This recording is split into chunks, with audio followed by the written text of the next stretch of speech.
Olá, turma, tudo bem? Bora lá para nossa leitura. Mais um dia, né, com o Senhor, com a palavra. E a gente vai seguindo aqui.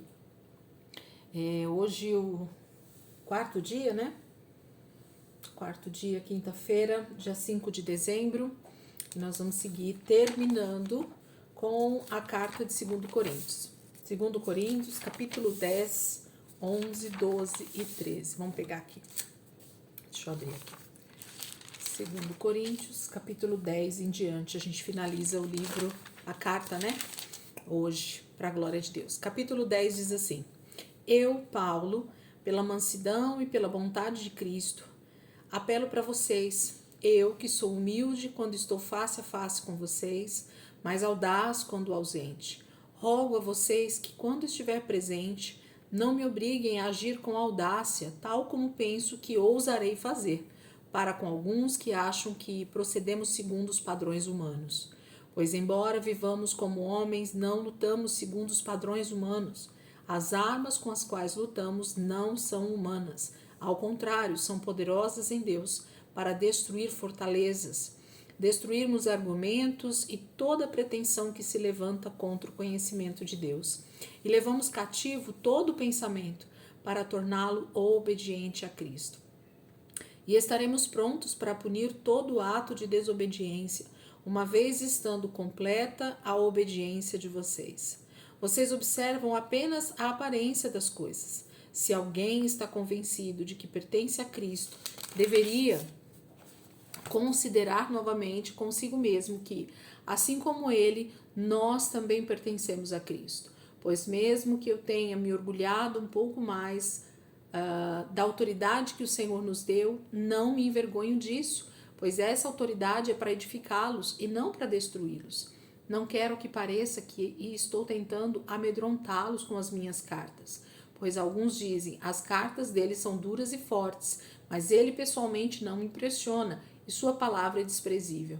Saibam tais pessoas que aquilo que somos em cartas quando estamos ausentes, seremos em atos quando estivermos presentes.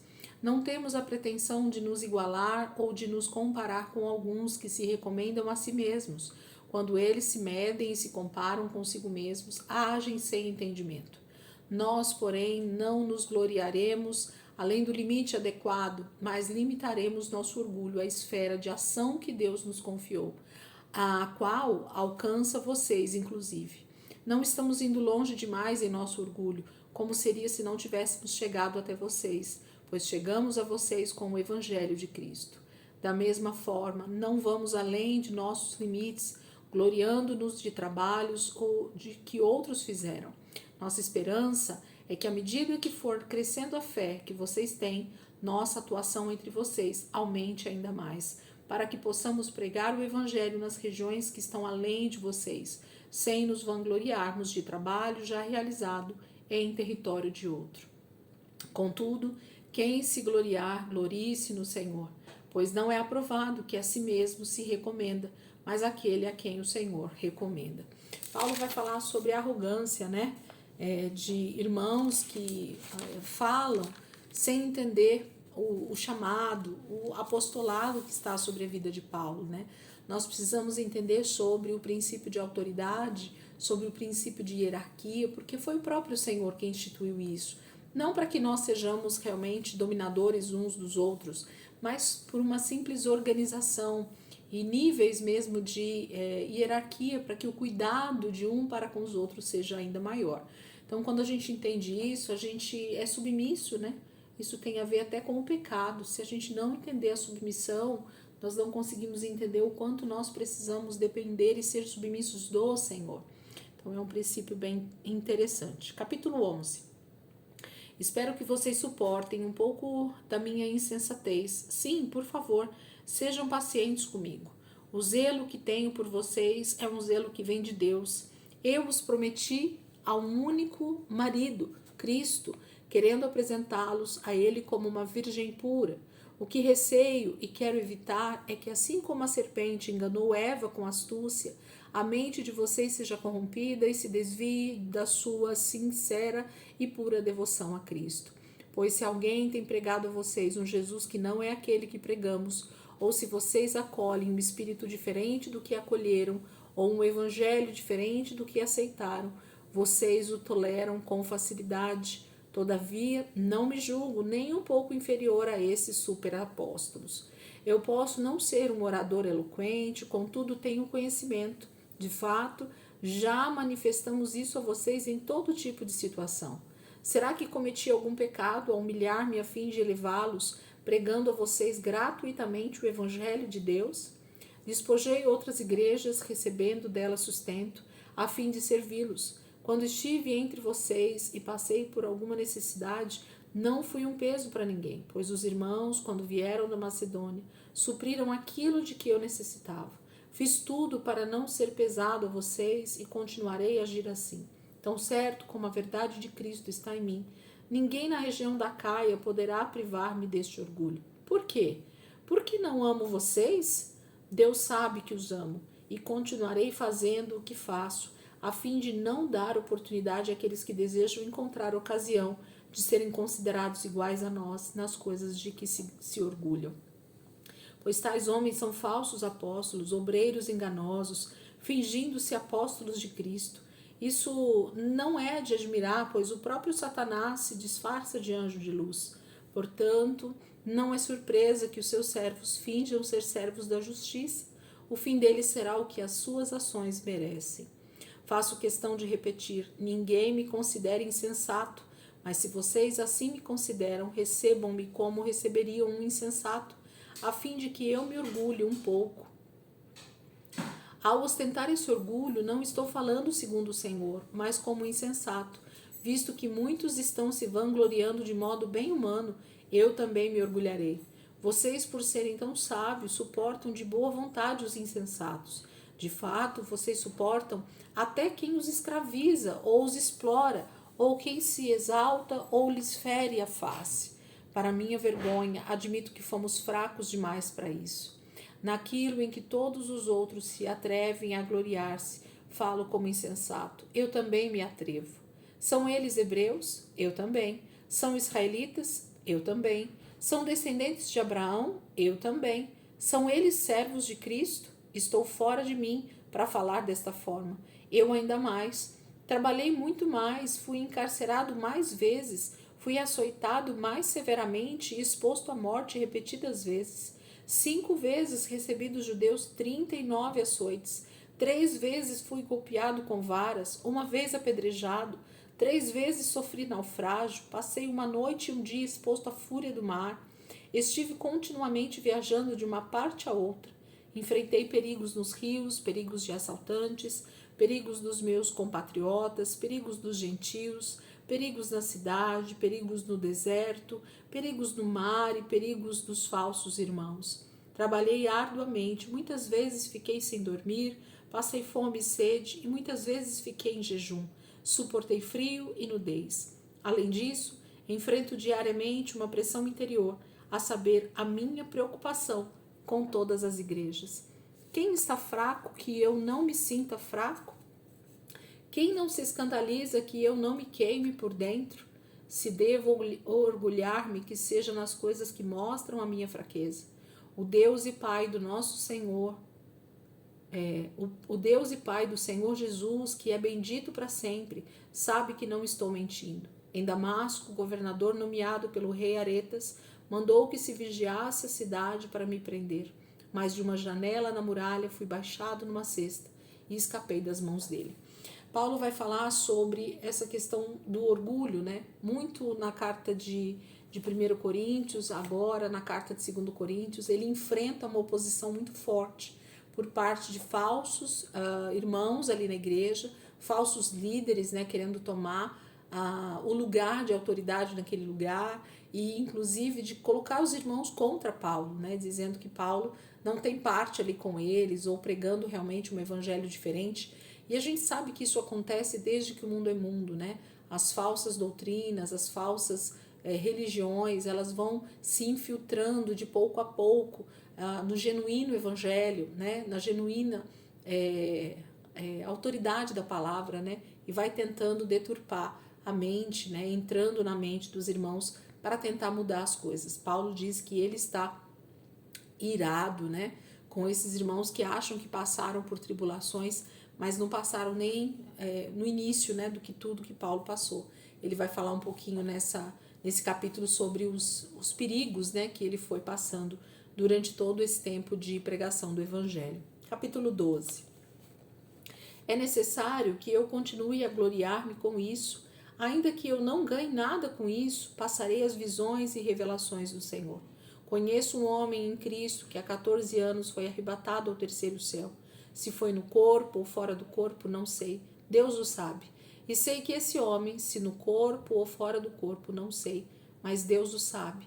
Foi arrebatado ao paraíso e ouviu coisas indizíveis, coisas que ao homem não é permitido falar. Nesse homem me gloriarei, mas não em mim mesmo, a não ser em minhas fraquezas.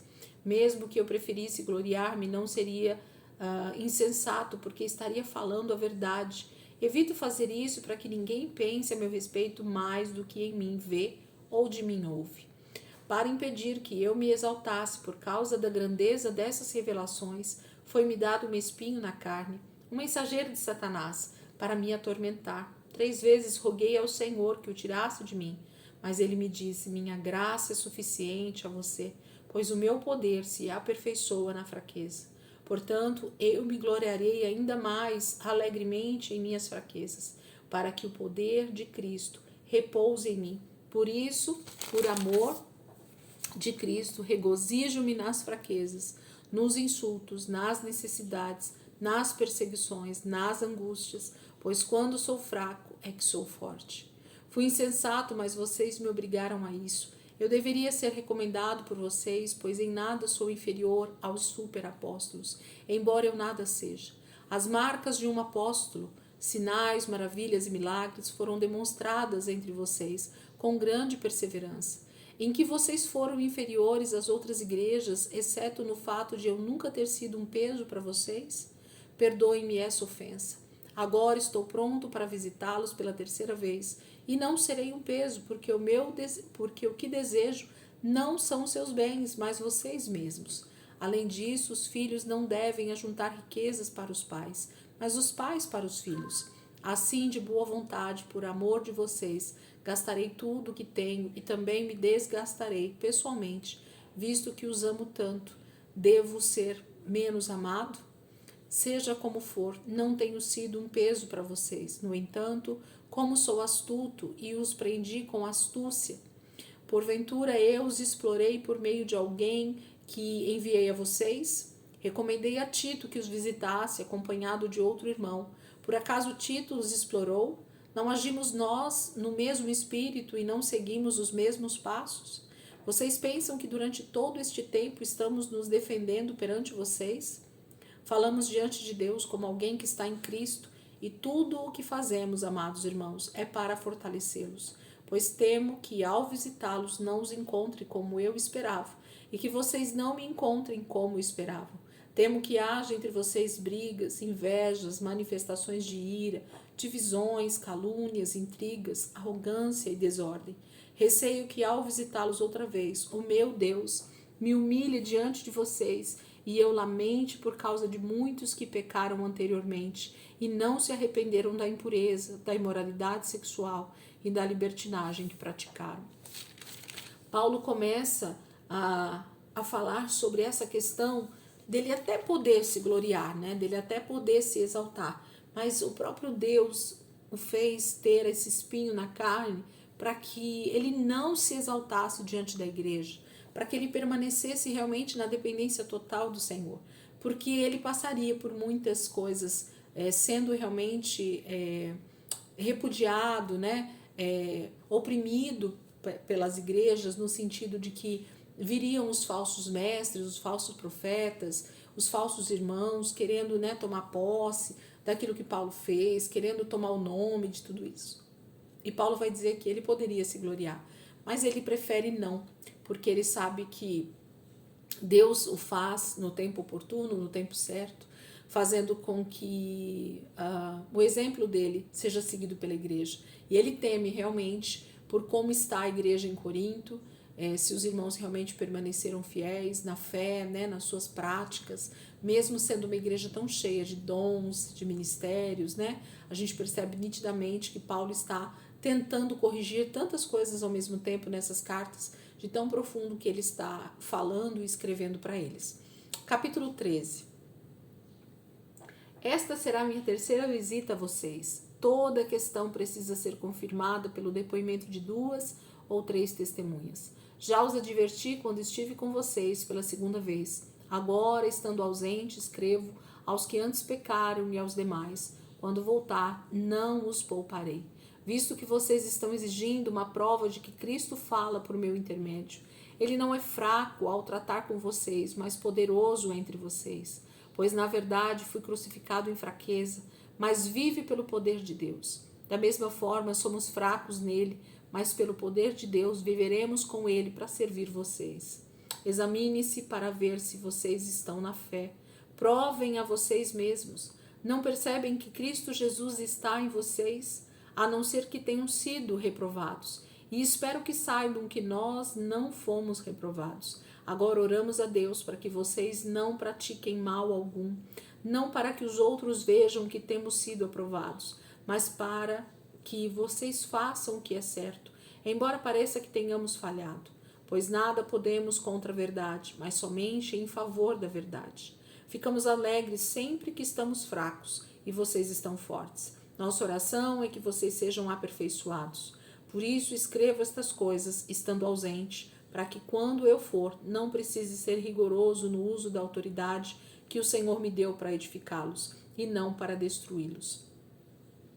Sem mais, irmãos, despeço-me de vocês, procurem aperfeiçoar-se, exortem-se mutuamente, tenham um só pensamento, vivam em paz, e o Deus de amor e paz estará com vocês. Saúdem uns aos outros com beijo santo, todos os santos enviam saudações. A graça do nosso Senhor Jesus Cristo, o amor de Deus e a comunhão do Espírito Santo sejam com todos vocês. Então, o capítulo 13 finaliza Paulo advertindo eles de que eles realmente estejam preparados para essa visita que ele vai fazer.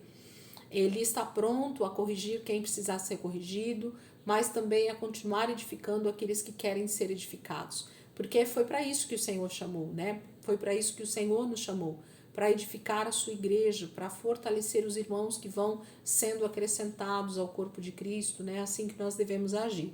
E eles, né, saúda todos os irmãos ali, manda a saudação de outros irmãos que estão ali com ele e derrama a bênção apostólica, né, que é a graça do Senhor Jesus Cristo, o amor de Deus e a comunhão do Espírito Santo seja com todos vocês. Paulo finaliza a carta realmente esperando que os irmãos estejam prontos para recebê-lo nessa visita e que se arrependam de tantas intrigas, divisões, fofocas, né? Coisas que não procedem, né? De um filho de Deus, que não procedem daqueles que realmente professam a fé em Cristo Jesus. Amém, queridos? Que essa quinta-feira seja uma quinta-feira cheia da presença de Deus, que a gente possa estar junto aí durante esse restinho de semana, sexta, sábado e domingo. Amanhã a gente começa o livro de Romanos, né? A carta aos Romanos. É uma carta bem profunda, bem grande. Prepara aí teu coração, esteja disposto a ler e a meditar um pouquinho mais. Eu tenho certeza que o Espírito Santo vai falar muito ao teu coração também na carta aos Romanos, tá bom? Deus abençoe. Ótimo dia aí para vocês e até amanhã, se Deus quiser.